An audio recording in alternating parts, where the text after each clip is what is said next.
പതിവ് തെറ്റിച്ചില്ല. അയ്യന് വനവിഭവങ്ങൾ സമർപ്പിക്കാൻ ഇത്തവണയും തിരുവനന്തപുരം അഗസ്ത്യാർകൂടത്തെ ഗോത്രവിഭാഗമായ കാണിക്കാർ ശബരീശ സന്നിധിയിലെത്തി. 145 പേരടങ്ങുന്ന സംഘമാണ് ഇക്കുറി ശബരിമലയിൽ ദർശനത്തിനായി എത്തിയത്.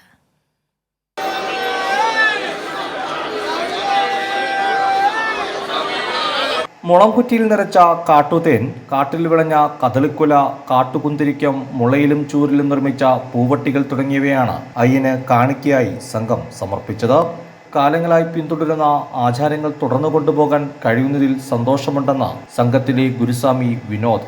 കാൽനടയായി തന്നെ ആദിവാസി മൂപ്പന്മാർ ശബരിമല എന്ന കാനന ക്ഷേത്രത്തിൽ വരികയും വനവിഭവങ്ങളായ ചെറുതേന്, കാട്ടുകുന്തിരിക്കം, കാട്ടിലെ കദളിക്കൊല തുടങ്ങിയ ഈറ്റയിലും ചൂരലിലും തീർത്ത പെട്ടി, കുട്ട, പൂവട്ടികൾ ഇങ്ങനെ പലവിധ സാധനങ്ങൾ അയ്യപ്പസ്വാമിക്ക് കാഴ്ചവെച്ചിരുന്നു. അതിനെ പിൻപറ്റി അവരുടെ പിൻതലമുറക്കാരും ആചാരം ഇന്നും മുറതെറ്റാതെ തന്നെ വളരെ കൃത്യമായി നടക്കുന്നു. അയ്യപ്പ ദർശനം ഒരിക്കൽ കൂടി സഫലമായതിന്റെ സന്തോഷത്തിലാണ് സംഘാംഗങ്ങൾ. കേരള ന്യൂസ്, സന്നിധാനം.